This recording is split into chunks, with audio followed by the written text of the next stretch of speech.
இன்னைக்கு மார்கழி 17 அம்பரமே தண்ணீர் சோரை பாசனம்.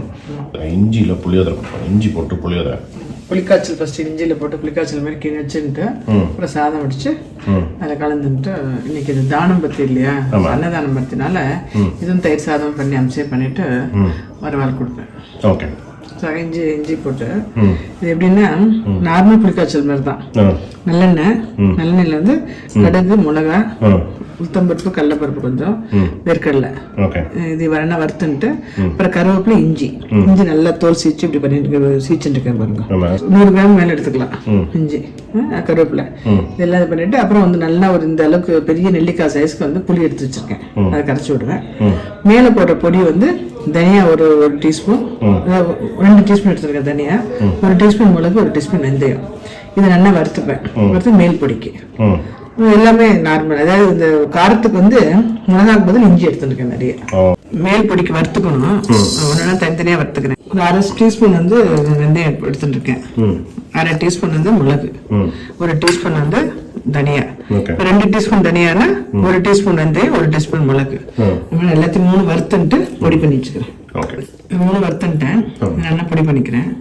இப்போ அடுப்பு வந்து நல்லெண்ணெய், ஒரு 2 மிளகா காரத்துக்கு. ஆக்சுவலாக காரம் வந்து ஃபுல்லாக இஞ்சி தான் இருக்குது, அதனால இஞ்சி புளிக்காய்ச்சல்னு சொல்கிறோம். ஃபுல்லாக இஞ்சி தான். ஸோ ஒரு டேஸ்ட்டுக்காக குத்துலூண்டு ஒரே ஒரு மிளகாய் கிள்ளி போட்டிருக்கேன். மஞ்சளா?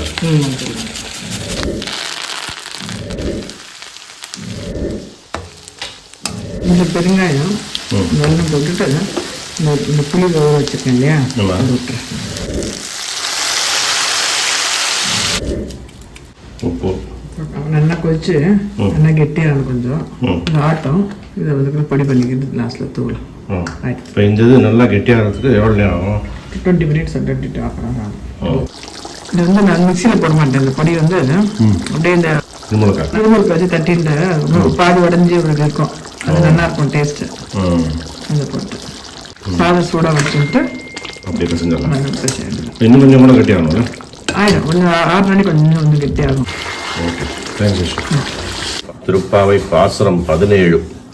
அம்பரமே தண்ணீரே சோரை அரஞ்செய்யும் எம்பெருமான் நந்தகோபாலா எழுந்திராய், கொம்பனார்க்கெல்லாம் கொழுந்தே குலவிளக்கே, எம்பெருமாட்டி யசோதாய் அறிவுராய், அம்பரம் ஊடறுத்து ஓங்கி உலகளந்த உம்பர்கோமானே உறங்காது எழுந்திராய், செம்பர் களலடி செல்வா பலதேவா, உம்பியும் நீயும் உறங்கேலோர் என்பாவாய். பிரசாத் ஆயிடுத்து. கதை நினைக்கலாமா? பார்க்கலாமா? ஆக்சுவலாக நிறைய பேருக்கு அந்த கதை பிடிச்சிருக்கு. உங்க கதை நிறைய பேருக்கு உங்க கதை ரொம்ப பிடிச்சிருக்கு. அப்படியா? என்ன மாதிரி இருக்கா? அப்போ என்ன மாதிரி இருக்காங்க கதை கேட்கறதுக்கு சில பேர் இல்லை.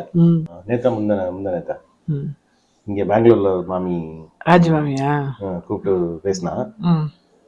பேசும்போது சொன்னா அந்த மாதிரி காத்தால ஏர்லி மார்னிங் நீங்க போடுறது வசதியா இருக்கு, நல்லா இருக்கு. விஷ்ணு சஹஸ்ரநாமம் கேட்குற டைம் அது. அந்த டைம்ல அவங்க கதை வரும், அந்த கதையை கேட்டுட்டு இருப்பேன். கிருஷ்ணர் கதையா சொல்லுங்க அப்படின்னா, நிறைய கிருஷ்ணர் கதை சொல்லுங்க அப்படின்னா, ஸோ அதனால இன்னைக்கு ஒரு கிருஷ்ண கதையை பார்ப்போம். எம்பெருமாட்டி யசோதாய் அறிவுராய் அப்படிங்கிறனால ஒரு அழகான ஒரு கிருஷ்ணர் குட்டி கதை ஒன்று பார்க்கலாமா? கோகுலத்தில் ஒரு நாள் கிருஷ்ணர் இருக்கும்போது ஒரு கோபிகை வந்தா. அந்த கோபிகை வந்து ரொம்ப கிருஷ்ணன் மேல பக்தி ஜாஸ்தி. கிருஷ்ணனுக்கு என்ன பிடிக்குமோ அது நம்ம பண்ணணும், கிருஷ்ணனை வந்து சந்தோஷப்படுத்தணும் அப்படிங்கிறது அந்த கோபிகைக்கு ஆசை. ஒரு நாள் கிருஷ்ணன் மட்டும் போயிட்டு இருந்தான். பின்னாலேயே போனான். போயிட்டு, கிருஷ்ணா உனக்கு என்ன வேணும் சொல்லு, நீ சந்தோஷமா இருக்கிறதுக்கு என்ன பண்ணணும்னு சொல்லு, நான் அது உனக்கு பண்ணித்தரேன் அப்படின்னு சொல்லுவான். அப்போ நான் சந்தோஷமா தானே இருக்கேன், எனக்கு என்ன பிரச்சனை அப்படிமா. இல்லை, நான் இன்னும் உன்னை வந்து சந்தோஷமா வச்சு பார்த்துக்கணும், என்னால நான் என்ன செஞ்சணும் அப்படின்னு சொல்லு அப்படின்னு கேட்பான் கிருஷ்ணன்கிட்ட.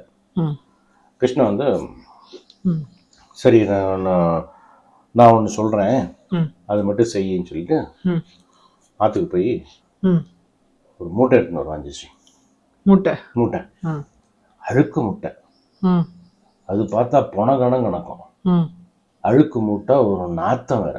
எங்க இருந்தோ ஒரு மூட்டை எடுத்துன்னு வந்து கிருஷ்ணன் இந்த கோபிகை கிட்ட கொடுத்துருவான். ம் நீ ஒண்ணுமே பண்ண வேண்டாம், நான் போற இடமெல்லாம் என் பின்னாலேயே வா, இந்த மூட்டையை மட்டும் நீ தூக்கிட்டு வந்தா போறோம் அப்படிமா. இவன் என்ன நினைச்சிருப்பா, சரி வெள்ளிக்கிழமை விளக்கெத்து, செவ்வாய்க்கிழமை விரதம் இருந்து ஏதாவது சொல்லுவான்னு பார்த்தா, இவன் அழுக்கு மூட்டையை கொடுத்து நான் போற இடத்துல அந்த மூட்டையை மட்டும் தூக்கிட்டு வாண்டுவான். இவளுக்கு இப்படி சொல்றானே, அழுக்கு மூட்டையை தூக்க விட்டானேன்னு சொல்லிட்டு, சரி கிருஷ்ணன் சொல்லிட்டான், என்ன பண்றது, தூக்கு. வர்றவா போறவா எல்லாம் ஒரு மாதிரி பாப்பா, ஏற இறங்க பாப்பா, இவ அழுக்கு மூட்டையை தூக்கின்னு போயிட்டு இருப்பான். நடந்து அப்படியே ரொம்ப தூரம் போயிட்டே இருப்பான்ல, நடந்து போயிட்டு இருக்கும்போது தலைகளெல்லாம் கலைஞ்சு அழுக்கு முட்டை ஆள் எப்படிப்பா பிச்சைக்காரி மாதிரியா இருப்பான். அப்படி போயிட்டு இருப்பா. சில சமயத்துல சலிப்பா வரும், சில சமயத்துல கிருஷ்ண மேல கோவம் வரும். சார் எவ்வளவு ஆசையா கேட்டா, ஏதாவது சக்கரை பொங்கல் கிக்கரை பொங்கல் பண்ணி கொடுத்து அவன் சந்தோஷமா இருப்பான்னு பார்த்தா அதுக்காக கேட்டோம். இவன் இப்படி அழுக்கு முட்டையை தூக்க விட்டானேன்னு சில சமயத்துல தூக்க முடியாது அந்த முட்டை. அப்ப கிருஷ்ணன் ஒரு கை கொடுத்து ஹெல்ப் பண்ணுவான், மூட்டையை தூக்கி கொடுப்பான். அதை அப்படியே தூக்கிட்டு வருவான். தூக்கி ஒரு சமயத்துல ஒண்ணுமே முடியாம போயிடும் அவனுக்கு.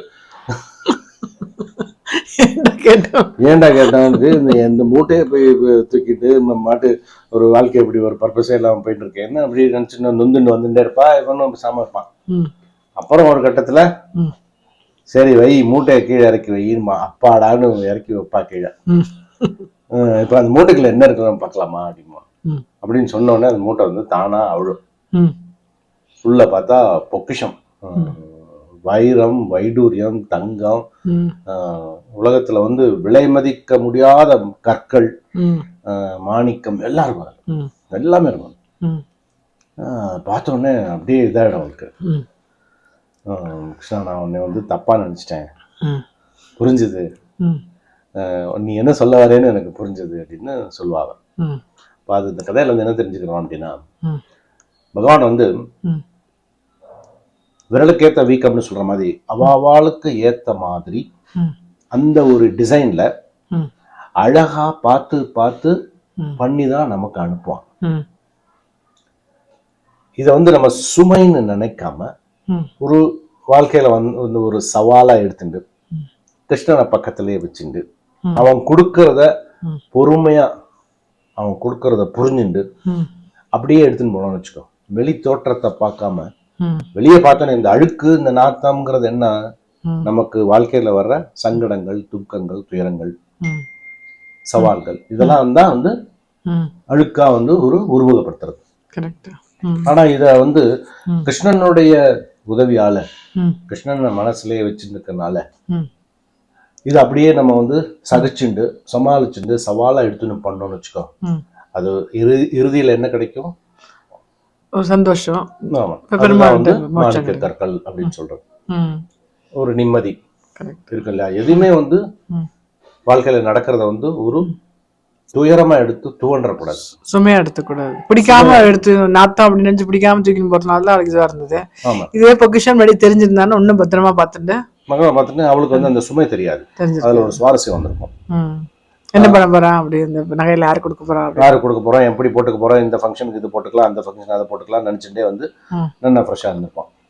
இப்போ இது வந்து உள்ள என்ன இருக்குன்னு தெரியாம இது வெறும் அழுக்கு நாத்தமா இருக்கனால தலையில எல்லாம் கலைஞ்சு பிச்சைக்காரியாவே ஆயிட்டான் அவன் பாக்குறதுக்கு. கிருஷ்ணனுடைய அந்த லீலை புரிஞ்சது.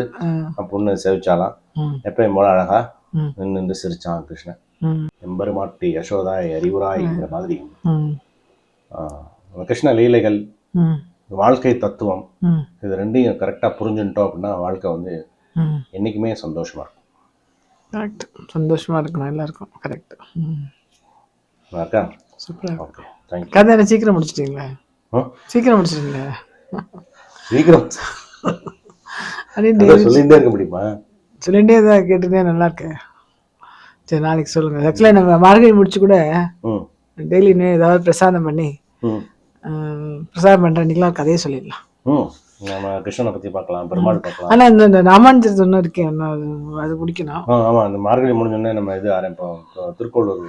அது டெய்லியும் அதை தான் பண்ணிடுவோம். பண்ணிட்டு அதுக்கப்புறம் அந்த கிருஷ்ண கதை ஆரம்பிப்போம். ஒரு இது மாதிரி போடலாம், கிருஷ்ண சீரியஸ் அது மாதிரி பண்ணலாம். திருக்கோளூர் ராமர் பெருமாள் தான். பெருமாள் குருவாயூரப்பனும் நிறைய கதைகள். குருவாயூரப்பன் கேட்பா. ஆசையாக இருக்கு. குருவாயூரப்பன்னா நிறைய கதைகள். அப்போ ராமானுஜரும் குருவாயூரப்பனும் மாற்றி மாற்றி போடும். ஓகே. அவளுக்கு தேடுறவாளுக்கு ஈஸியாக இருக்கிற மாதிரி குருவாயூரப்பன் கதைகள் அப்படின்னு போட்டு அப்படி போட்டுருங்க. அப்புறமா அந்த இடத்துல அப்படியே பார்க்கணுன்னா கூட தேடுறதுக்கு ஈஸியாக இருக்கும்ல அவளுக்கு. ஓகே.